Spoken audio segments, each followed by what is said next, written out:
예, 안녕하세요. 여러분들 건강하게 잘 지내시죠? 우리 지난 시간에 어휘 분석에 관련되어 있는 논리적 구조를 설명했어요. 다시 한번 보면 그램마가 먼저 주어져야 되고요. 그래서 이런 아주 간단한 C 그램마가 하나 주어져 있고, 이 그램마로부터 첫 번째 어휘 분석을 한다라고 하면 이 그램마 안에 사용된 토큰들이 뭔지를 찾아내야 된다라고 얘기를 했고요. 첫 번째 토큰이 식별자였고, 식별자는 여기 있는 대로 첫 자가 영문자나 영문자 소문자나 언더스코어로 시작을 하고, 두 번째 자부터는 영문자 소문자이거나 숫자 0에서 9이거나 언더스코어로 되고, 길이는 제한이 없는 놈이 식별자라고 정의를 했고요. 두 번째 사용할 수 있는 것은 상수를 사용할 수 있었고요. 여기는 넘버로서 표시가 됐고, 상수는 정수형 상수만 허용하는데, 그 이유는 중괄호 열고 닫고에 디지트가 들어가 있기 때문에 0에서 9의 숫자가 0번부터 무한번까지 반복할 수 있는 걸 얘기하니까 정수형 상수를 설명했고요. 그래서 지금 식별자 정수형 상수 쓸 수 있고요. 세 번째 쓸 수 있는 건 연산자였는데 치환 연산자가 있었고요. 더하기, 빼기, 곱하기, 나누기 해서 5개의 연산자가 지금 사용됐고요. 그 다음에 리저브드 워드를 찾아봤었는데 리저브드 워드 없다라고 사용되지 않았다라고 얘기를 했고, 마지막에 구분자 딜리미터를 봤더니 세미콜론 하나 사용됐고요. 그 다음에 괄호 열고 괄호 닫고가 사용되었죠. 그래서 이렇게 구성되어 있는 그램마가 이놈이었고요. 이 그램마로부터 아까처럼 우리는 어휘 분석기라는 놈을 먼저 만들어서 어휘 분석기로부터 이런 문장을 주어졌을 때 이 문장을 가지고 지난 시간에 얘기했던 대로 NI가 식별자이구나 라고 끊어내야 되고, 두 번째가 치환 연산자이구나, 세 번째가 식별자이구나, 이렇게 해서 표현은 오더드 페어로서 지금 순서상으로 표시한다라고 얘기를 했고요. 그래서 이런 형태로 표시한다라고 얘기를 했어요. 자, 여기에서 그럼 이런 어휘 분석기를 만들려고 하면 어떻게 되느냐? 여러분들이 이미 리포트에서 플렉스를 이용해서 어휘 분석기를 이미 만들었고요.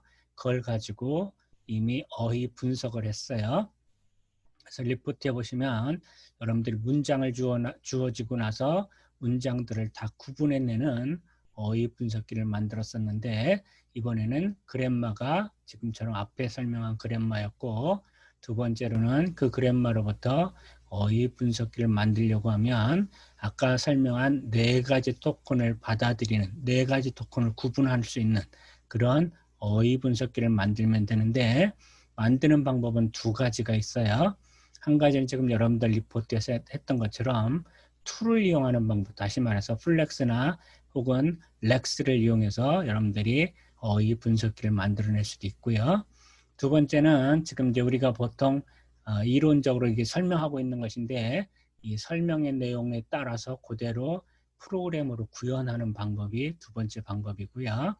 여러분들 교재 4장에 그 2가지 방법이 모두 다 설명되어 있고, 그 중에 툴을 이용하는 방법은 이미 여러분들이 13장에서 설명한 얘기로 대치를 거의 하고 있고요. 두 번째로는 여기서 우리가 이제 일반적으로 설명하는 어휘 분석기를 만드는 과정을 설명하고 있어요. 자, 어떻게 하면 되냐면 지금 이 장의 이 부분이 이제 어휘 분석기를 만드는 얘기인데요. 자, 일단 어휘 분석이라는 걸 설명했고, 여기 있는 대로 원시 프로그램을 읽어드려서 토큰이라는 의미 있는 문법적 단위로 분리하는 작업이었고요. 일반적인 프로그램 언어에는 토큰이 어떤 것들이 사용되느냐라고 했을 때 5개의 토큰이 사용된다라고 얘기했고, 첫 번째는 식별자, 두 번째는 상수, 세 번째는 리저브드 워드, 네 번째는 연산자, 다섯 번째는 딜리미트 구분자, 이렇게 사용된다고 얘기를 했고요. 이 5가지 중에 그램마를 보고 어떤 것들이 사용되는지를 찾아내야 되고, 그것들을 분리해낼 수 있는 프로그램을 구현하면 어휘 분석기라고 얘기를 하고요. 그래서 이런 어휘 분석을 담당하는 도구를 우리는 어휘 분석기, 렉시컬 어널라이저 혹은 스캐너라고도 얘기를 하고요. 스캐너란 것은 스캔한다는 뜻 아시죠? 왼쪽에서 오른쪽으로 읽어가면서 텍스트를 읽는 것처럼 똑같이 어휘 분석기도 그렇게 한다는 뜻입니다. 자, 아까 얘기한 토큰 문법적으로 의미는 최소 단위로 문법에서 터미널 기호들로 구성되어 있고요. 자, 그래서 얘가 포지션 이퀄 이니셜 더하기 레이트 곱하기 60이라는 얘가 있으면 이때 앞에서 했던 것처럼 포지션은 식별자로 인식이 돼야 되고 이퀄은 치환 연산자로 구분을 해야 되고요. 그다음 이니셜은 마찬가지 식별자, 더하기는 곱하기 더하기 연산자, 레이트는 식별자, 곱하기 연산자, 상수 이렇게 구분을 할 거예요. 그래서 지금처럼 이 그램마를 보고 이것들을 구분할 수 있는지 아까 주어진 그램마에 의하면 지금 이런 식이 주어졌을 때 구분이 가능하겠죠. 그래서 이것들을 이제 구분할 수 있는 어휘 분석기를 만들라고 하면 어떻게 만들겠느냐 하는 거예요. 자, 이제 오토마타를 배우신 분들은 이 어휘 분석기를 만들 때 파이나이트 오토마타라는 걸 배우셨어요. 그래서 우리는 그 파이나이트 오토마타, 다시 말해서 그래프로 그려질 수 있는 걸 파이나이트 오토마타라고 얘기를 했죠. 그래서 그래프로 그려질 수 있는 것들을 우리는 어휘 분석기로 만들어 볼 거예요. 자, 그래서 제일 첫 번째 하는 작업은 토큰 테이블을 작성하는 것이고요. 자, 토큰 테이블은 어떻게 하느냐? 아까 앞에서 본 문법을 보고 어떤 토큰들이 사용됐는지를 표로 만드는 작업이에요. 그래서 표로 만들어서 그것을 표로 만들어서 첫 번째 아까 설명했던 것처럼 식별자가 사용됐고 식별자는 첫 자가 영문자, 소문자 A부터 Z이거나 언더스코어로 시작을 하고 두 번째 자부터는 영문자 A부터 Z 숫자 0에서 9 언더스코어가 된다는 얘기들을 설명해 놓아야 되고요. 두 번째로 예약어는 사용하지 않았다고 했고 상수는 정수형 상수만 쓰인다라고 얘기를 했죠. 그래서 첫 자는 0에서 9인지 숫자를 물어볼 거고 맞으면 다음 글자를 읽어오라고 그래서 또 0에서 9인지를 계속 물어보는 작업일 테고요. 연산자는 아까 치환연산자 이퀄이냐 더하기냐 빼기냐 곱하기냐 나누기냐를 물어봤었죠. 구분자로 써놨거나 그램마에 사용한 건 세미콜론이냐 아니면 괄호 열구냐 괄호 닫구냐를 사용했고요. 자, 그것들은 이제 토큰표로 만든 다음에 각각을 받아들일 수 있는 파이나이트 오토마타를 만들면 돼요. 그래서 첫 번째 여기 있는 이 설명에서 식별자를 받아들이는 오토마타를 만들기 위해서는 어떻게 되냐면 식별자를 정규 문법으로 표시했고요. 다시 오토마타 얘기를 해보면 아까처럼 제일 처음에 어떤 문제가 주어지면 그 문제를 정규 문법으로 표현해야 되고 정규 문법으로 돼 있으면 얘를 어떻게 했느냐 정규 표현으로 바꿨고요. 정규 표현으로요. 어떻게 바꿨느냐라고 물어봤더니 정규 문법을 정규 표현 방정식으로 먼저 바꾸고 그 방정식으로부터 스타트 심볼에 대한 해를 구하면 그것이 바로 정규 표현이 된다라고 설명을 했었고요. 좀 이따 이제 그렇게 그대로 할 거예요. 식별자 하는 걸 처리를 하고 두 번째 상수로 와서도 똑같은 방법이에요. 연산자, 구분자로 각각을 처리를 할 거라고요. 다시 식별자로 올게요. 아까 뭐라고 했냐면 그램마의 식별자는 첫 자가 영문자 A부터 Z이거나 언더스코어로 시작해야 된다라고 얘기를 했죠. 그 그램마를 이렇게 처음에 표시했고요. S는 letter A이거나 언더바 A래요. letter는 아까 얘기했던 대로 영문자 A부터 Z를 표시할 거예요. 그런 다음에 이 A가 뭐가 되느냐? 바로 이 A는 두 번째 자부터가 해당이 되는 거죠. 그죠? 두 번째 자 아까 뭐라고 했냐면 letter가 올 수 있다고 그랬고요. dist 0에서 9가 올 수 있다고 그랬고요. 언더바가 올 수 있다고 그랬죠. 아니면 empty string 오면 한 자로 구성되어 있는 거죠. 이렇게요. 그래서 지금처럼 empty string도 되고 얘들을 또 반복적으로 계속 쓸 수 있으니까 왼쪽에 있는 A를 리커시브하게 정의를 해놨어요. 자, 이렇게 정의를 했더니 아까처럼 이 생성 규칙이 뭐가 됐느냐? 정규 문법이 됐고 의미는 첫 자는 영문자, 소문자 A부터 Z로 시작을 하고 Z로 시작하거나 언더바로 시작을 하고 두 번째 자부터는 영문자 A부터 Z 숫자 0에서 9 언더스코어로 됐다는 것이 바로 이 내용이었고요. 그래서 이 정규 문법을 우리는 정규 표현으로 바꿔야 되겠는데 바꾸는 방법은 정규 표현 방정식으로 바꾼다라고 얘기를 했고요. 그래서 정규 문법을 정규 표현 방정식으로 바꾸면 첫 번째 줄은 이렇게 되고요. L하고 언더바를 괄호로 묶어서 인수분해를 했어요. 그런 다음에 A를 썼고요. 두 번째 large A는 마찬가지로 요 A들이 뒤에 있으니까 요 A들을 다 묶으면 L 더하기 D 더하기 언더스코어가 되고요. 그 다음에 요 empty string 하나 남죠. 더하기 empty string으로 됐고요. 자, 이놈으로부터 A는 이거 A 더하기 empty string이 되면 이게 정규 표현 방정식인데 이놈의 해를 구할 수가 있다라고 얘기를 했어요. 그럼 어떻게 했느냐? 요거의 스타크로저 컨캐트네이션 이거라고 설명을 했고요. 그걸 쓰면 바로 L 더하기 D 언더스코어에 스타크로저에다가 컨캐트네이션 empty string이니까 empty string은 단위원하고 똑같죠. 그래서 바로 요 놈이 되는 것이고요. 그래서 large A는 얘가 되고요. 요 large A를 아까처럼 스타트 심볼에 대해서 구하라고 하는 거니까 바로 여기다 대입을 하면 S가 구해질 수 있는 거죠. 그래서 바로 요 놈을 그대로 대입했어요. 이렇게요. 했더니 이렇게 되더라고요. 자, 쓰고 봤더니 얘가 뭐냐? 정규 표현이 됐더라고요. 여러분들 플렉스에서 바로 뭘 썼느냐? 정규 표현을 썼죠. 이렇게요. 그죠? 네, 표현하는 방법은 약간 달랐어요. 의미는 지금처럼 이걸 그대로 썼고요. 자, 그래서 그 얘기는 식별자라는 것을 그래머에 찾아냈고 그것을 정규 문법으로 표현하고 그것을 정규 표현으로 바꾼 다음에 정규 표현을 여러분들이 to를 안에다가 표현을 할 수도 있었고요. 좀 이따가는 얘를 to를 쓰지 않는다라고 하면 우리는 finite automata로 이것을 받아들이는 finite automata를 만들 거예요. 자, 만드는 방법은 정규 표현을 finite automata로 만드는 방법은 정규 표현의 정의를 받아들이는 오토마타를 가지고 정의를 하면서 어떻게 했냐면 우선순위만 정해주면 됐었죠. 그래서 확장의 개념이었고요. 자, 그래서 이제 이놈을 받아들이는 오토마타를 만들라고 하면 아까처럼 finite automata에서는 바로 이렇게 쓸 수 있다는 거죠. 자, 바로 첫 번째 이놈을 나타내야 되죠. L이나 언더스코어가 돼야 되고요. 그래서 1번 스타트 스테이트에서 L이나 언더스코어가 나타나면 그 얘기죠. 2번 상태로 바꾸란 뜻이고 이게 이중원으로 되어 있으면 이게 마지막 상태라는 걸 표시하죠. 이걸로 끝나도 된다는 거죠. 그 얘기는 한자짜리 영문자 A부터 Z이거나 언더스코어가 될 수도 있고요. 두 번째는 어떤 뜻이냐?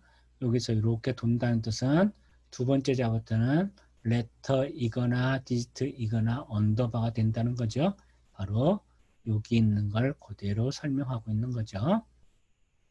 자, 그래서 얘를 받아들이는 finite automata를 만들라고 하면 바로 이렇게 되는데 이것은 최소화된 finite automata죠. 일반적으로는 이렇게 안 만들어지고 얘를 가지고 만들면 우리는 empty string을 갖고 있는 NFA가 만들어지는 거죠. 그래서 그 NFA를 어떻게 하나요?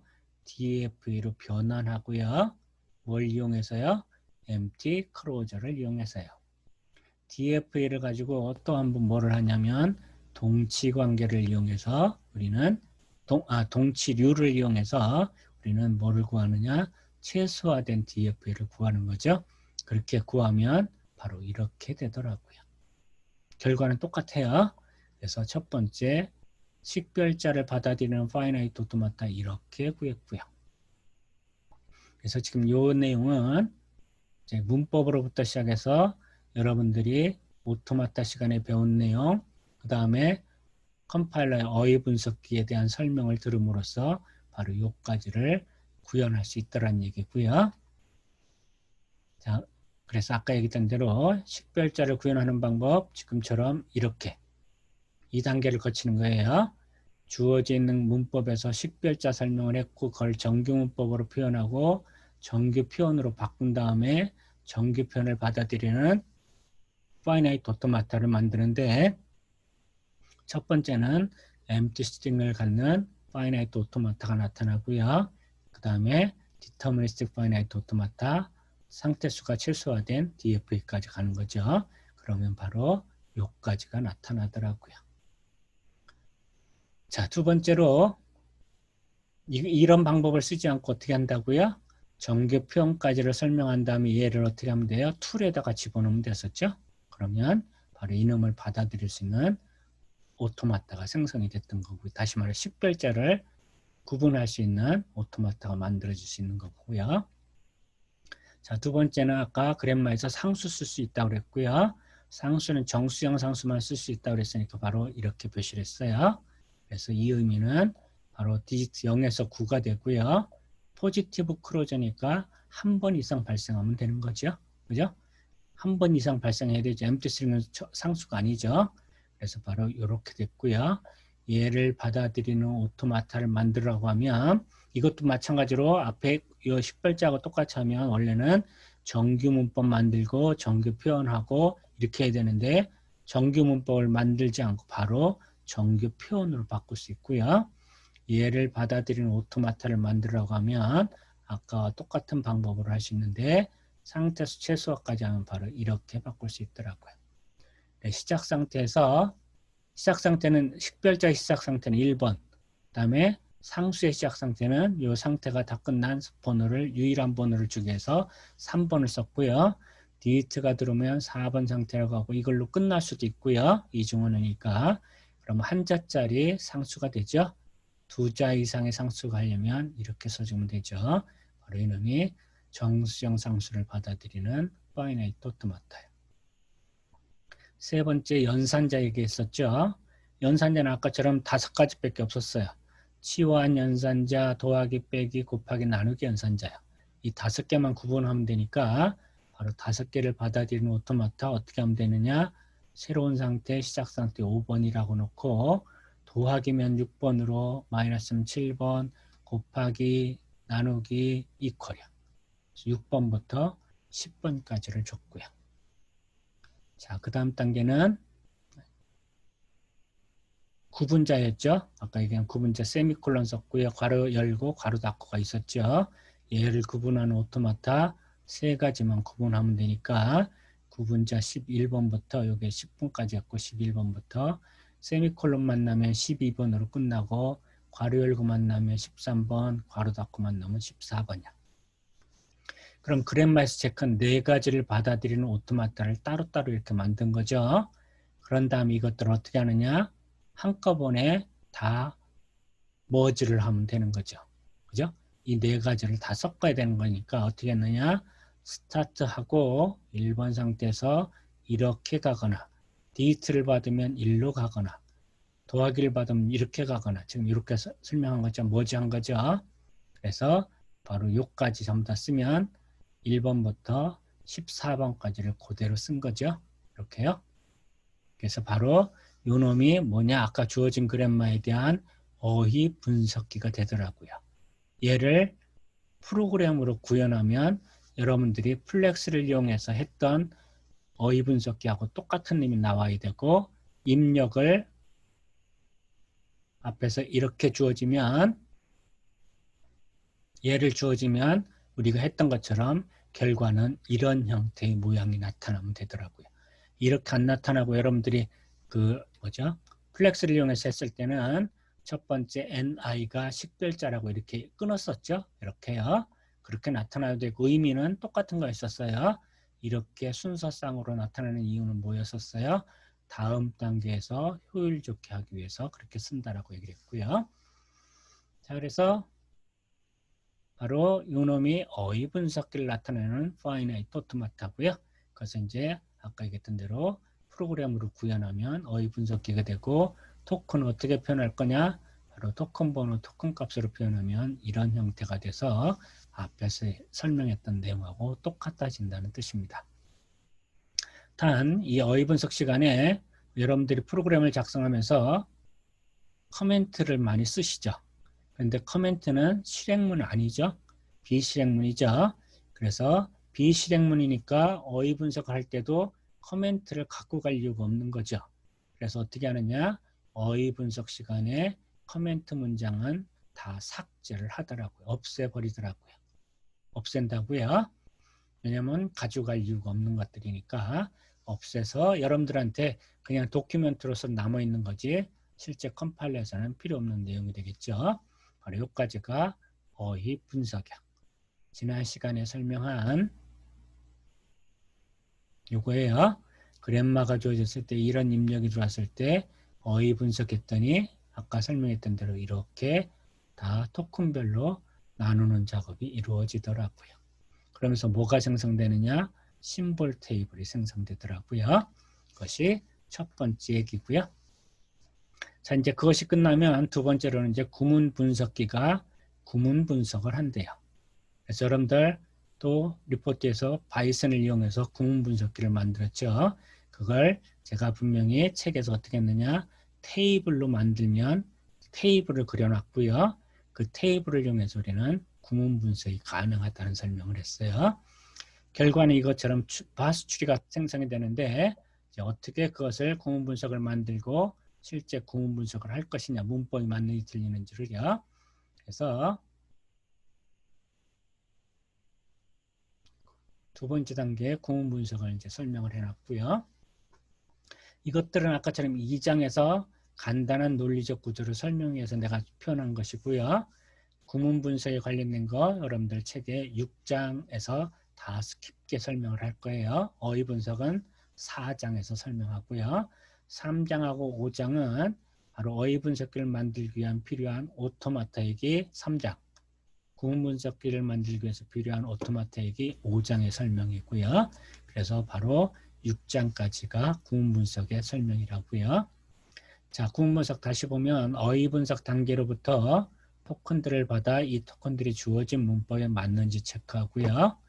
아까처럼 토큰 스트림이 저희 어휘 분석에서 나왔지.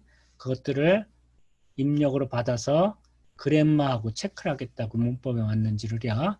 맞으면 올바른 문장에 대해서는 그 문장에 대한 파스 추리를 그려줄 것이고요. 올바르지 않으면 에러 메시지, 여러분들한테 신텍스 에러나 에러 메시지를 출력하는 과정을 우리는 구문 분석 혹은 파싱이라고 얘기를 하고, 이런 구문 분석을 담당하는 도구를 우리는 구문 분석기 혹은 파서라고 부르겠다고요. 또한 이런 출력으로 나오는, 그러니까 그램마에 맞았을 때 출력으로 나오는 파스 추리는 토큰들을 터미널 로드로 하는 추리를 얘기하고 있고요. 일반적인 추리에서는 노드가 있고 노드에 따르는 자식들이, 차일드들이 있죠.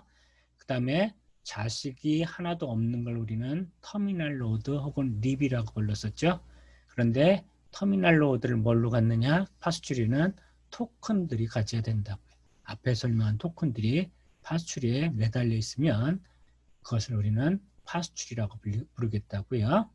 일단 결과부터 보면 아까 설명한 바로 요놈들이죠. 얘가 터미널 로드죠. 자식이 없으니까 다 터미널 로드에 립으로 작성이 돼 있죠. 이놈은 우리는 파스 추리라고 부르겠다고요. 자, 이 파스 추리 이제 아까처럼 이제 어떻게 만들어 갈 것이냐 하는 것이 구문 분석의 과정입니다. 그래서 구문 분석을 하기 위해서는 일단 그램마가 이제 있어야 되는데 이미 앞에서 그램마가 주어졌었죠. 자, 앞에 주어져 있는 그램마를 생성 규칙에 적용하려고 봤더니 그림도 그려야 되고 그래서 조금 더 간단하게 설명을 했어요. 앞에 어사이먼트 스테이트먼트가 되어 있는 놈은 S로 얘기를 했고요. 레프트 핸드 사이드는 LH로 표시했고 EXP는 EX로, 텀은 T로, 팩터는 FA로, 베리어블은 VA로, 아이덴티티는 ID로요. 이렇게 표시를 해서 생성 규칙의 번호를 달아주면 바로 이렇게 생성이 되는데, 앞에 그램마의 생성 규칙은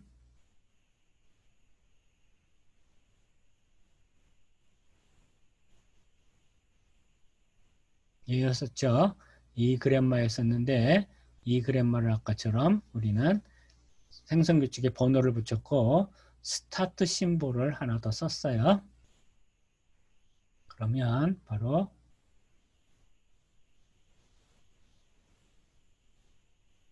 이 그램마로 바뀌더라고요. 자, 그래서 아까처럼 서브 C는 어사이먼트 스테이트먼트가 된다는 게 바로 여기고요. 어사이먼트 스테이트먼트는 left hand side equal EXP로 돼 있던 거죠. 바로 아까 약자를 더 썼고요. 나머지 다 똑같이 사용을 했고요. 자, 이 생성 규칙을 가지고 이제 뭐를 하느냐? 아까처럼 구문 분석 문법을 체크하래요. 이게 문법이니까 주어져 있는 문장이 이 문법에 맞는지 체크하래요. 자, 주어진 문장 아까 처음에 주어진 문장 이거였었죠. 자, 이거였는데 이미 어휘 분석 시간에 어떤 작업까지 했어요? NI로 기억하는 게 아니라 얘를 식별자로 기억을 했죠. 저장을 ID로 저장을 했고 이렇게요. equal 저장을 했고요. BA를 또 ID로 저장을 했죠. 곱하기 ID 빼기 이놈을 아까 상수로 저장을 했죠. 여기는 number라고 돼 있었고요. 더하기 ID 나누기 괄호 열고 ID 더하기 NU 이거 상수고요. 괄호 닫고 세미콜론이요. 아까 이게 다 뭐예요?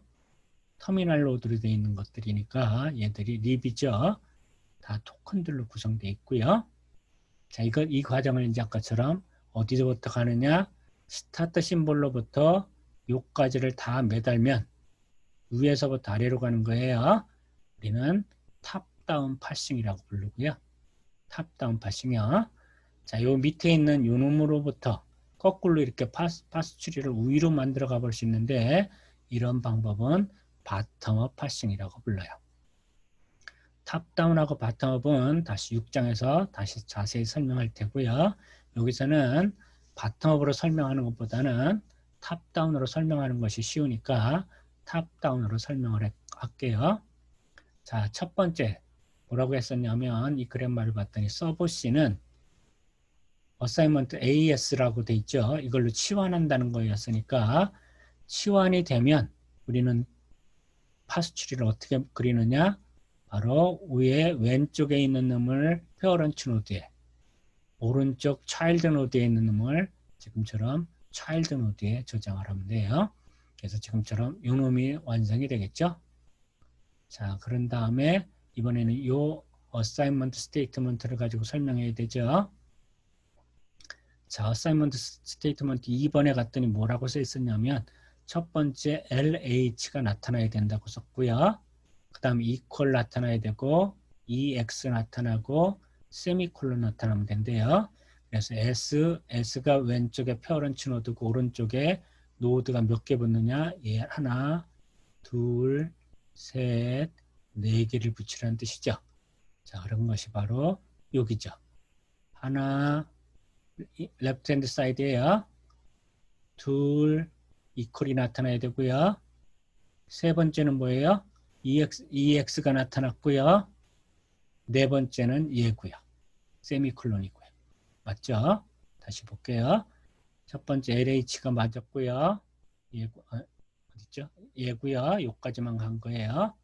두 번째 equal이냐고 물어봤고요. 있고요. 세 번째 EX냐고 됐고요. 네 번째 세미콜론이냐고 물어봤으니까 바로 그림은 이렇게 그려지죠. 그래서 두 번째 생성 규칙까지 적용하면 그래프는 요만큼 요거까지 그려지는 거죠. 그러면 요까지 해석을 하면 어떤 뜻이냐? 바로 이 서브 C라는 그래프는 뭔지 모르는데 얘가 먼저 오고 그 다음에 치환 연산자인 equal 오고 그 다음에 뭔지 모르지만 EX 오고 그 다음에 세미콜론이 온다는 뜻이다 이거죠. 그래서 우리가 테스트할 이 예제를 보면 뭔지 모르는데 얘가 오고 그 다음에 equal이 왔죠. 여기 매칭이 됐고요. 얘들이 뭔지 모르는데 여기까지 합해서 다 뭐예요? EX가 됐고요. 오른쪽이 세미콜론으로 끝났냐고 물어보고 있네요. 그래서 첫 번째 요 단계까지는 요 놈의 구조가 맞죠. 그러면 이제 뭐만 알아내면 돼요? LH가 아이덴티파이어가 된다는 거 얘기해 주면 되고요. 자, 여기서 요까지가 다 뭐가 돼요? EX가 된다는 거 알려주면 되죠. 그러면 전체 문장이 그래마에 맞는 문장이라고 얘기를 하겠다고요. 자, 그래서 이제 그 다음번에는 뭐를 하느냐? 바로 이제 LH가 뭐가 될 수 있는지를 물어보는 거예요. 아까처럼 ID까지만 가면 되니까. 그랜마에서 LH를 이제 찾는 거죠. 3번에 있네요. LH는 VA가 된대요. 그래서 VA로 치환하면 된대요. 이렇게요. 명했죠? 지금 제가 순서대로 하고 있어요. 얘가 첫 번째 1로 하는 걸 1번. AS가 U에 LH equal EX 세미콜론까지 가는 게 2번. 세 번째는 LH가 VA 되는 게 세 번째 얘기예요. 다시 VA를 쳐다보면 얘는 여기 있죠? ID로 써달래요. 그래서 우리가 여기는 아이덴티파이어를 만들어 줬네요. 그래서 요 첫 번째 길을 쭉 갔더니 너 아이덴티파이어 맞게 썼다고 얘기를 하네요. 그런 다음에 equal 나왔어? 그랬더니 equal 나왔다고 얘기를 하네요. 아, 요까지는 얘가 맞게 지금 이 그래마에 맞게 쓰고 있구나 라는 것을 바로 구문 분석기가 알아내고 있는 거죠. 세 번째 이제 어려운 것은 여기서부터 요까지가 바로 EX가 되느냐라고 물어보는 거죠. 자, 그래서 EX가 이제 뭐가 될 수 있는지를 찾아봐야 되는데 사실은 여기에 이제 우리는 이렇게 그냥 이 문장을 썼지만 바로 이 문장에 우선순위가 매달려 있어요. 지난 제가 앞에서 뭘 설명을 했었냐면 추리를 선형으로 표시하는 방법을 했었죠. 그죠? 여러분들 프리픽스, 포스트픽스, 인픽스 얘기했었죠. 그걸 하기 위해서는 프리오더, 포스트오더, 인오더로 해야 되고요. 그 전에 주어져 있는 식을 추리로 바꿔줘야 됐었죠. 바꿔줄 때 제일 처음에 뭘 찾았느냐? 중심 연산자를 찾았어요. 자, EX를 지금 바꾸려고 하는데 EX가 에서 중심 연산자가 뭔지를 사실은 알아야지만이 돼요.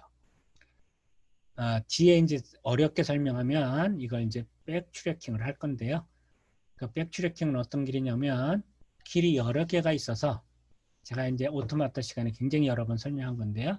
지금 502 강의실이라고 얘기를 하면 502 강의실에서 제가 앞에 있는 문을 열었어요. 그랬더니 길이 4개가 나타나더라고요. 지금 미로 찾기 하고 있어요. 4개가 나타나면 4길 중에 어디를 갈까? 지금 미로 찾기니까 어떤 길을 가든지 간에 선택을 해야 되죠. 그런데 꼴을 볼 수 있거나 알 수 있는 얘기가 아니죠. 그럼 우리는 어떻게 하느냐? 뭐 쉬운 방법은 무식하게 가장 왼쪽 길부터 택할 거라고요. 택해서 갔더니 또 길이 또 몇 개가 나타나요. 그럼 또 왼쪽 길을 택해요. 갔더니 또 몇 개의 길이 나타나요. 또 왼쪽 길을 택해요. 가다 봤더니 길이 막혀 있대요. 자, 그러면 이 미로에서는 골까지 가는 길은 없냐라고 물어봤을 때 그렇지는 않죠. 왜요? 안 가본 길들이 있었죠. 그래서 안 가본 길을 가야 되니까 지금 제가 설명한 것 중에 마지막에 여러 개의 길 중에 제일 왼쪽 걸 택했는데 다시 돌아와서 두 번째 길을, 왼쪽에 두 번째 길을 택할 수 있죠. 그죠? 그래서 모든 길을 가보는 거잖아요. 그 중에 하나라도 골에 도달하는 길이 있으면 골까지 찾아가는 길이 있다라고 얘기를 하는 거죠. 자, 그것을 우리는 되돌아와서 다시 하는 것을 백트래킹이라고 불러요. 지금 하고 있는 이 방식은 백트래킹이 많이 발생하는 방식이에요. 그래서 원래는 백트래킹을 설명해야 되는데 그걸 다 설명하기는 지금 어렵기 때문에 되도록이면 백트래킹을 설명하지 않으려고 해요. 자, 설명하지 않고 어떻게 할 수 있느냐? 아까처럼 얘를 가지고 이렇게 식이 하나 있는데 얘를 가지고 추리를 그릴 때 어떻게 그렸을까라는 것을 먼저 알아내면 이 모양에서 어떻게 우리는 유도를 할까라는 것을 알아낼 수 있어요. 자, 이 식 중에 연산을 한다라고 하면 누굴 제일 먼저 해야 되나요? 자, 원래는 가로가 제일 우선순위가 높죠. 그런데 이걸 건너뛰고 얘부터 할 이유는 없죠. 그래서 왼쪽부터 가면 얘를 먼저 하겠죠. 1번이요. 이거 끝나면 뭐 해야 되나요? 얘가 1번이에요. 자, 요거 먼저 하나요? 아니죠. 지금 누가 먼저 될지 모르니까 얘가 1번이고요. 그런 다음에 스택에 쌓아놓고 있다가 자, 여기 가서 얘까지 읽으면 얘를 2번으로 할 거죠. 그죠? 끝나면 나누기를 3번으로 할 거고요.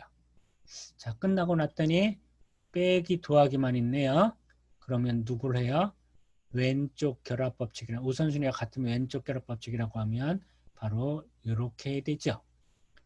1번, 2번, 3번, 4번, 아니 4번이요. 이렇게. 그런 다음에 5번 하면 더하기가 제일 마지막에 수행이 되죠. 얘가 바로 뭐가 돼요? 중심 연산자요. 자, 더하기가 마지막에 된다는 뜻은 바로 더하기가 여기서 찾아갈 때 마지막에 나타나니까 제일 처음에 더하기가 있어야 된다는 거죠. 자, EX를 가지고 그랜마를 유도를 해야 되는데 EX가 봤더니 여기처럼 3개가 있어요. 이 셋 중에 뭐 어떤 길을 택할까? 아까처럼 우리가 미로찾기라고 생각하는 거예요. 4번, 5번, 6번 중에 어떤 길을 택할까라고 하면 첫 번째를 갔더니 더하기가 중간에 하나 있고요.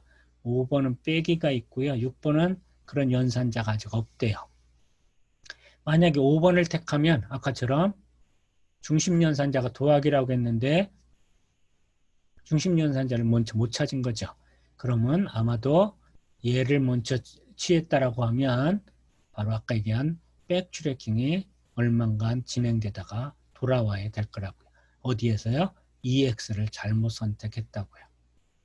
자, 그래서 EX에서 지금 해볼 수 있는 방법은 일단 여기 더하기 있는 얘를 택하면 되죠. 중심연산자가 더하기라고 했어요. 그러면 4번을 선택한다라고 하면 파스츄리에는 바로 EX가 페어런치 노드, 차일드 노드의 왼쪽 차일드 노드는 EX, 가운데 차일드 노드는 더하기, 오른쪽 차일드 노드는 T2로 쓰면 되죠. 그것이 바로 이 얘기죠. EX 더하기 T2요. 자, 여기까지 정확하게 쓴 거죠. 아까 예상했던 대로 백트래킹을 지금 안 하고 우리는 다 이미 알고 있는 상태라고 하면 이렇게 할 거라고요. 자, 그런 다음에 이제 더하기까지 나왔으니까 왼쪽 EX를 가지고 뭘 만들어야 돼요? 요 식을 만들어야 되고요. 오른쪽 T2를 가지고 이 식을 만들어내면 되는 거죠. 그죠? 자, 그래서 왼쪽부터 또 가요. 여기서도 마찬가지로 왼쪽에 갔더니 식이 나타났죠. 그럼 또 뭐를 해요? 리커시브하게 똑같이 반복하는 거죠. 누굴 찾아요? 중심연산자요. 자, 여기 중심연산자는 누군가요? 마이너스요. 자, 그래서 이번에는 EX를 마이너스가 나오도록 해달래요. 그러면 바로 4번, 5번, 6번 중에 요 EX에다는 뭘 취급하느냐? 바로 5번을 취급해 보겠다고요. 이렇게. 그러면 EX는 EX 마이너스 T이요. 5번 적용한 거죠. 그래서 뭐까지 찾아냈느냐? 바로 여기 마이너스 찾아냈고요. 이 앞에 있는 EX는 얘를 만들면 되고 뒤에 있는 TE는 60을 만들면 되는 거죠. 자, 그래서 앞에 있는 EX를 또 쫓아가는 거예요. 요거 만들래요. 이번엔 곱하기를 만들어야 되네요. EX를 가지고요. 곱하기를 만들려고 하면 앞에 그램마에서 EX에서 곱하기를 만들려고 했더니 얘들은 아니죠. 그죠? 더하기 빼기니까 얘 말고 할 수 있는 놈은 얘밖에 없네요. 그래서 무조건 T2로 유도를 해요. 그것이 추리에서 오면 요 놈이네요. 됐죠? T2로 갔어요. 아까처럼 T2에서는 요 놈 만들어야 돼요. ID 곱하기 ID예요. T에서는 곱하기가 있나를 찾아보면 T도 생성규칙이 3개나 있네요. 자, 이 중에 곱하기가 있나 봤더니 있네요. 그래서 T2 곱하기 FA로 유도하래요. T는 T2 곱하기 FA로요. 이렇게 유도가 됐죠. 이만큼이요. 자, 그랬더니 이제 곱하기도 만들어냈고요. 이제 요 T로부터 뭐만 만들면 돼요? ID요. 자, 그놈을 먼저 쫓아가래요. T2로부터 ID니까 이 놈으로부터 ID를 찾기 위해서는 아까처럼 T가 이 3가지죠. 이 놈을 취하면 안 되죠. 이제 ID만 만들어야 되니까 곱하기 나누기 쓰면 안 되니까 얘들은 아니래요. 그럼 할 수 있는 건 9번밖에 없죠. 그래서 t를 fa로 유도해요. 그 과정이 바로 요 놈이네요. 자, 이번에는 fa 가지고 제 id를 만들라고 하니까 다시 fa를 갔더니 또 세 개가 또 있네요. id를 만들래요.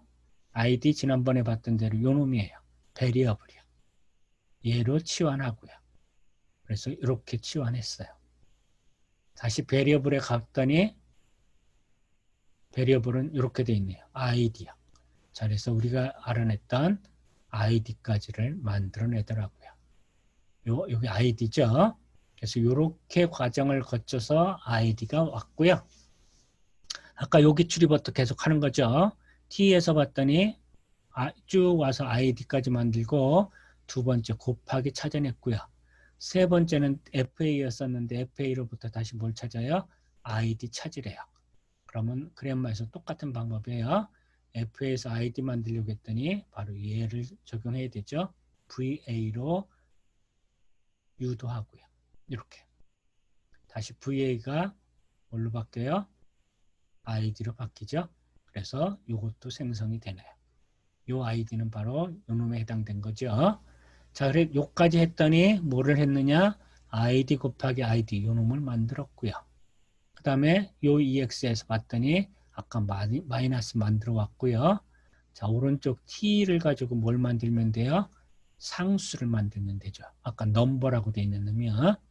자, 넘버는 어떻게 만드느냐? t로부터 넘버 가래요.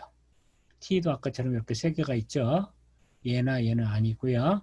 fa로 유도하고요. 그래서 fa로 유도했고요. fa에 가면 베리어블이냐 넘버냐 괄호 열고 ex 괄호 닫고냐니까 넘버 요놈이 있죠. 바로 앞에 넘버라는 것은 컨스턴트 상수를 얘기했던 거예요. 그래서 바로 넘버 60까지를 만들어낼 수 있고요. 자, 다시 놓으면 처음에 요 ex에서는 왼쪽에 있는 ex로부터 다 요놈까지 다 만들었죠. 그 다음에 더하기가 나타났고요. 가장 처음에 나타난 중심연산자고요. 오른쪽 t로부터 얘들을 만들어내면 된대요. 자, 이 식에서 중심연산자 또 누구예요? 나누기네요. 그럼 t로부터는 나누기를 생성할 수 있으면 돼요. t2로부터 나누기 생성할 수 있는 방법은 8번이네요. 그죠? t는 te 나누기 fa예요. 그래서 우리는 t를 te 나누기 fa로 바꾸고요. 자, 그러면 여기 있는 t 대신에 t를 유도해서 뭘 만들면 돼요? id를 만들면 되죠. 그래서 이건 앞에서 했던 것처럼 t로부터 id를 만들기 위해서는 t가 여기니까요.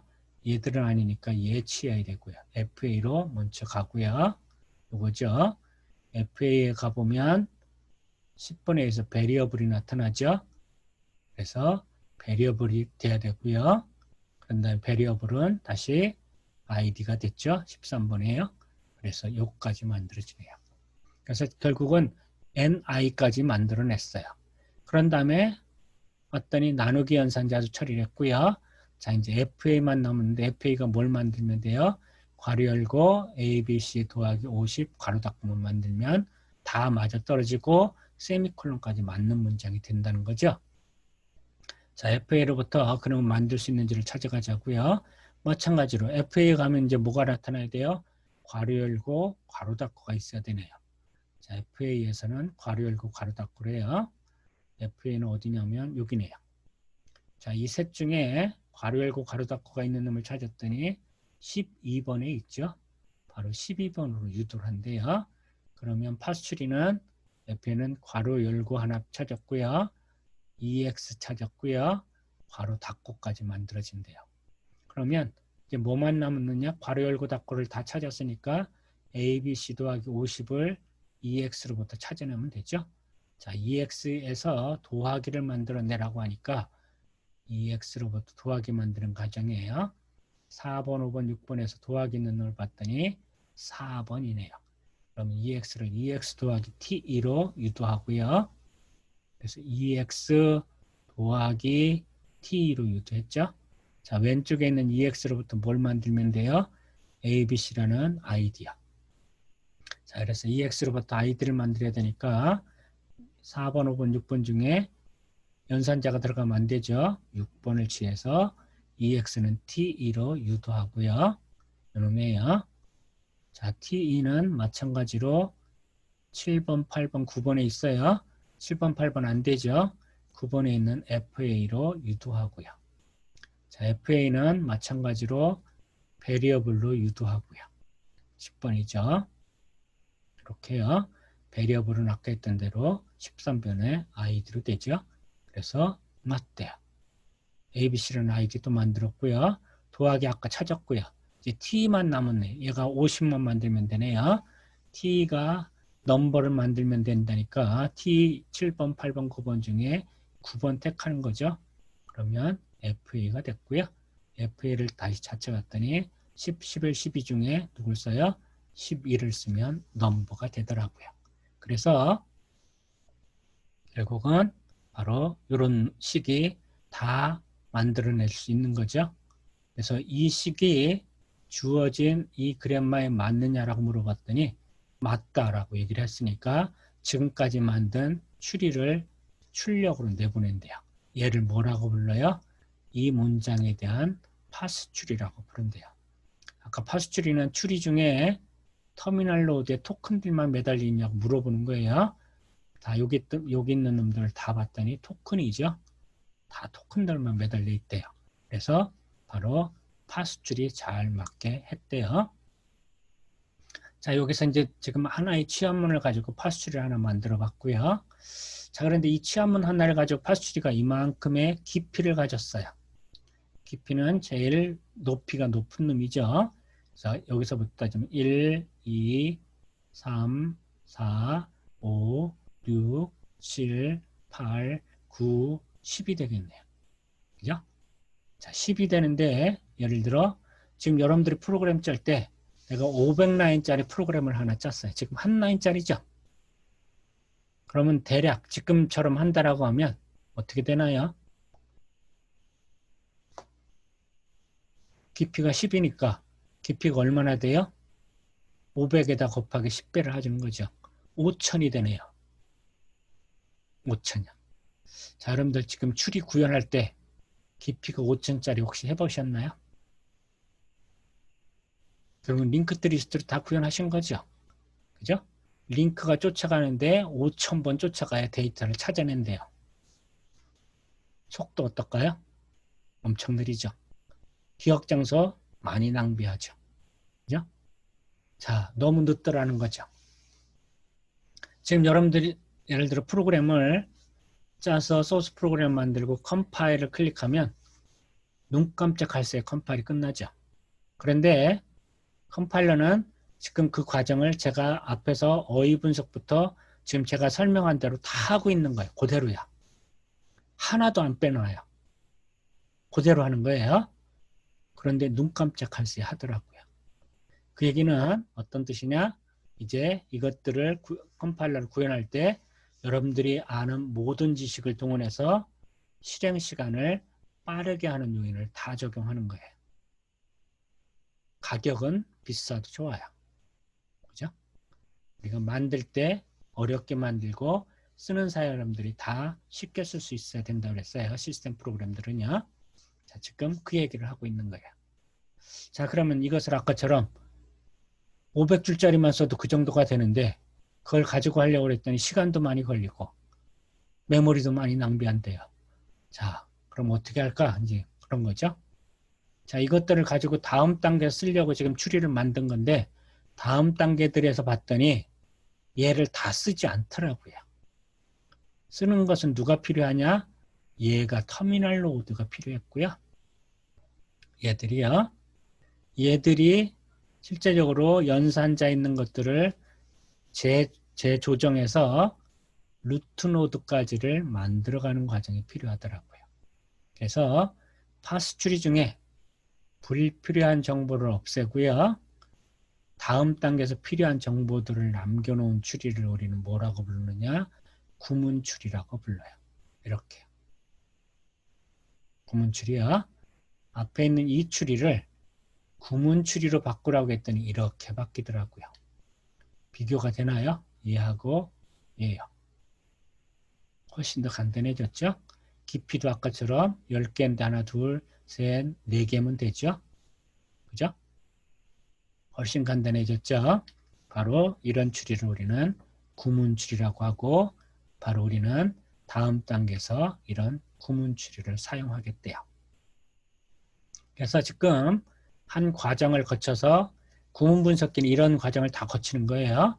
아까처럼 테이블이 지금 제가 설명한 걸 다 뭘로 하느냐? 파싱 테이블을 가지고 설명할 수 있는 것이고요.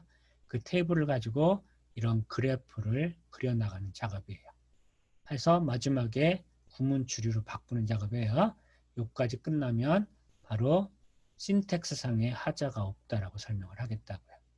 자, 이것을 앞에 단계에서 정리해 보면 바로 이 토큰 스트림을 입력으로 받아서 구문 분석기에서 그래마 문법을 가지고 그 문법을 분석하고요. 그래마에 맞는지 체크하고 맞으면 파스추를 출력으로 내보낸다고 했는데 얘는 봤더니 뭐예요? 구문 추리죠. 그러니까 원래는 파스추리가 먼저 나와야 되고요. 그런 다음에 그것을 불필요한 정보를 다 삭제한 구문 추리가 생성이 되더라고요. 그래서 여러분들 책에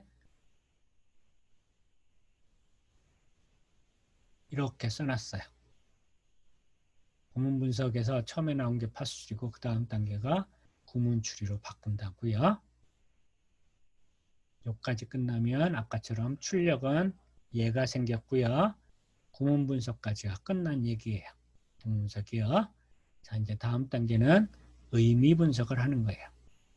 자, 구문 분석까지 오늘 설명했는데 어떠신가요? 이해가 잘 되시나요? 계속 똑같은 얘기지만 2장의 내용이 전체 컴파일러 내용을 함축적으로 다 설명하고 있고 그 중에 바로 이 그림 하나요. 여기서부터 이렇게 그림들을 거쳐서 여기까지 머신 코드까지 생성하는 과정이 결국 컴파일러 과정이라고 보시면 되더라 이거죠. 단 이건 그림 결과만을 표시를 한 것이고요. 과정을 봤더니 과정의 설명이 쉽지만 않죠. 우리는 어떻게 하느냐? 컴파일러는 과정을 설명하는 것이 아니라 이런 어휘 분석을 할 수 있는 어휘 분석기를 만들어야 되고요. 아까처럼 구문 분석을 할 수 있도록 구문 분석기를 만들어야 되고요. 그거죠. 다 이것들을 프로그램으로 구현하는 얘기였어요.